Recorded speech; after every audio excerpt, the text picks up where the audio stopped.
पाद बोले सौत के पास तो हम सपने में नहीं जाते, हम सब रात जब दरवाजे के पास ही में डरे रहे, मरिए दरवाजा खटखटात खटखटात, लेकिन काऊ ने दरवाजा नहीं खटखटाओ। स्योत ने वचन कहे तो उसी समय आज सुरुचि जो थी अपने पति को अंदर ले गई। अंदर ले जाने के बाद में धीरे धीरे समय व्यतीत हुआ, दोनों रानियों ने गर्भ धारण किया। सुरुचि ने भी गर्भ धारण किया, सुनीति ने भी गर्भ धारण किया। जब दोनों रानियों के गर्भ के 9 मास पूरे हुए तो 9 मास पूरे होने के बाद में इधर महल में सुरुचि ने एक पुत्र को जन्म दिया और झोपड़ी में सुनीति ने भी एक पुत्र को जन्म दिया। जब दोनों रानियों के गर्भ से एक एक बालक ने जन्म लिया, लेने के बाद में महाराज अब देखो किस्मत का खेल। परीक्षित महाराज क्या एक रानी के गर्भ से जब बालक ने जन्म लिया महलों में, तो एक रानी के पास में हजारों दास दासियां खड़ी हैं सेवा करने के लिए, और जब एक रानी के गर्भ से जन्म लिया झोपड़ी में बालक ने, तो उसके पास में मैया के पास में कोई इतना नहीं है जो उस मैया की कोई पीड़ा को बांट सके। क्योंकि एक विद्वान लिखते हैं बड़े सुंदर शब्दों में कि किस्मत का खेल आज तक किसी को पता नहीं है कि कब वो किसकी किस्मत बदल जाए। एक वृक्ष शक्ति दो डाली और पर किस्मत जुदा जुदा है, और एक डाली जाए हवन में एक से जल रही चिता है।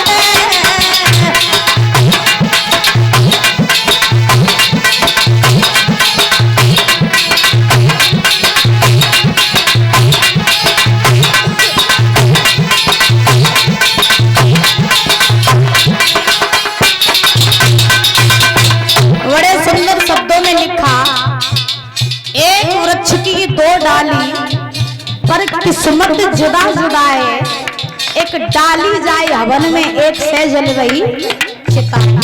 शब्दों पर गौर करना।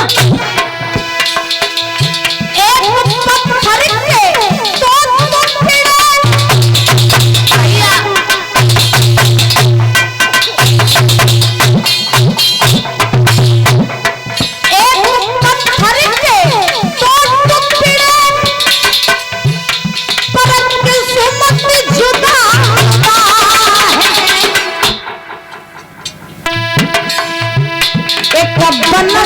अंग्रेजी पूछते एक सीढ़ी पे लगा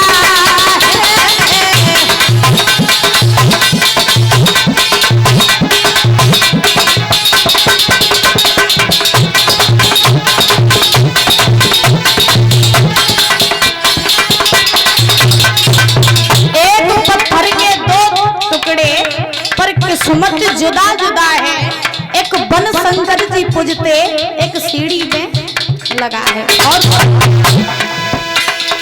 एक राजा के दो बेटे,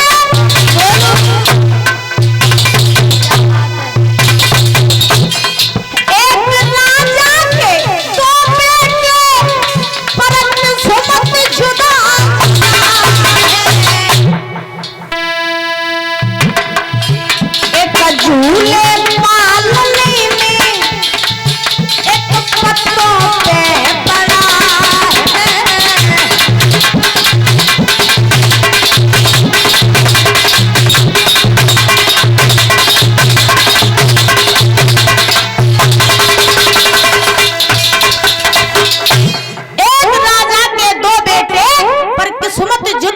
है। एक झूले झूले पालने में एक पत्तों पे।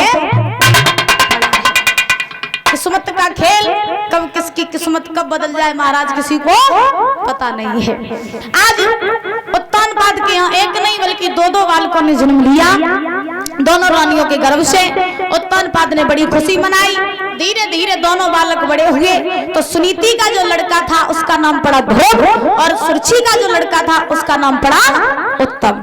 दोनों बालक धीरे धीरे बड़े हुए, एक ही पाठशाला में पढ़ने के लिए जाने लगे। जब पढ़ने के लिए जाने लगे तो दोनों बालकों में घनिष्ठ मित्रता हो गई। जब घनिष्ठ मित्रता हुई तो एक बार उत्तम ने ध्रुव से कहा, भैया तू तो वो अपने घरे ले नहीं जाते, चल आज तो हम अपने घरे लेवाई चले। तो उसी समय महाराज उत्तम ने ध्रुव का हाथ पकड़ा, हाथ पकड़ करके ले गए, ले जा करके उत्तानपाद की सभा में खड़ा कर दिया। जब उत्तानपाद की सभा में ले जा करके खड़ा किया है ध्रुव को, तो उत्तानपाद अपनी राजगद्दी पर बैठे रहे। जब उत्तानपाद ने ध्रुव को देखा तो परीक्षित महाराज रहा नहीं गया, गद्दी से उछल करके आए, अपने पुत्र ध्रुव को गोद में बैठा लिया, लाड़ करने लगे। जब लाड़ करने लगे तो बाई सभा में बैठो रहे चुगला, सभा पे नहीं देखो गो महाराज, सब चुगल खोर गो जाए के सुरची से कह दिया जा करके कि हे रानी तुम बैठ गए यहाँ ऐसे कर रही हो, लेकिन सभा में तुम्हारी सौत को लड़का आओ है राज लेवे के लिए।